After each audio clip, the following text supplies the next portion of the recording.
Hi, కృషి చైతన్య. ఇవాళ నేను చెప్దాం అనుకుంది ట్రామా గురించి. ట్రామా అనే థింగ్ అర్థమవడానికి ఒక స్టోరీలా చెప్తాను. నా లైఫ్లో జరిగింది. ఒక 8-9 ఇయర్స్ బ్యాక్ నా లైఫ్లో ఒక యాక్సిడెంట్ జరిగింది. నేను బైక్ మీద ఉన్నప్పుడు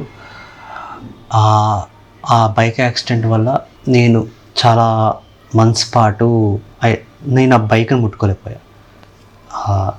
బైక్ రైడ్ చేయలేదు, ఆ బైక్ని ముట్టుకోలేదు. నేను ఎక్కడికైనా వెళ్ళాలన్నా బై వాక్ అని వెళ్ళేవాడిని, లేకపోతే సైకిల్ తీసుకుని వెళ్ళేవాడిని. కరెక్ట్గా చెప్పాలంటే ఫ్రెండ్స్ బైక్స్ మీద కూడా ఎక్కలేదు నేను. అది ఒక ట్రామాలా బిల్డ్ అయింది అనమాట. అంటే నేను మళ్ళీ బైక్ ముట్టుకుంటే బైక్ యాక్సిడెంట్ అవుతుందేమో, అది ఏమైనా అవుతుందేమో, నేను అది పెయిన్ తీసుకోగలనా లేదా అని చెప్పి ఇలాగ చాలామందికి చాలా థింగ్స్ ఉంటాయి. అంటే ఒక్కొక్క సిచ్యువేషన్ ఒక్కొక్క చోట పెయిన్ కలిగించిన థింగ్స్ ఉంటాయి. అక్కడ ప్రాబ్లం వచ్చి బైక్ది కాదు,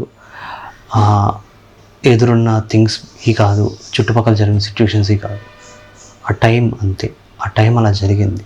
మీరు ఆ టైంకి స్టిక్ అయ్యి అదే టైంని రీకలెక్ట్ చేసుకుంటూ దాన్నే పోక్ చేసుకుంటుంటే అది ట్రామాలాగే బిల్డ్ అవుతుంది. కొన్ని డేస్ పట్టింది నాకు ఆ టైం నుంచి బయటికి రావడానికి.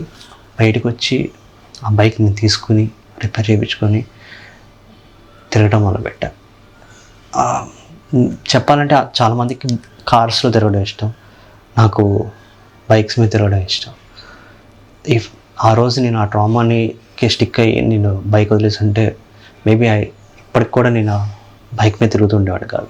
ఇలాగే మీ లైఫ్లో చాలా ట్రామాస్ ఉంటాయి, చాలా సిచ్యువేషన్స్ ఉంటాయి. ఆ సిచ్యువేషన్స్ని అలాగే గ్రాప్ చేసి ఉండద్దు. ఆ సిచ్యువేషన్ ది ఇష్యూ, ఆ టైం ది ఇష్యూ, అక్కడ ఉన్న వస్తువుతో మనిషితో కాదు. అదే చెప్తాం అనుకున్నా.